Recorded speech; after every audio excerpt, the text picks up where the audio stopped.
ويل لكل أفاك أثيم يسمع آيات الله تتلى عليه ثم يصر مستكبرا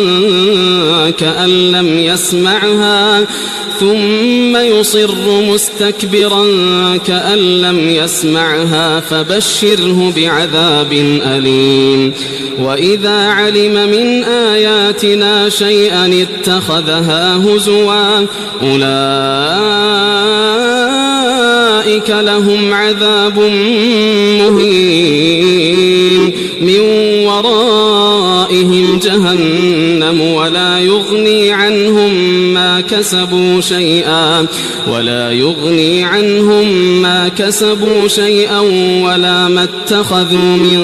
دون الله أولياء ولهم عذاب عظيم.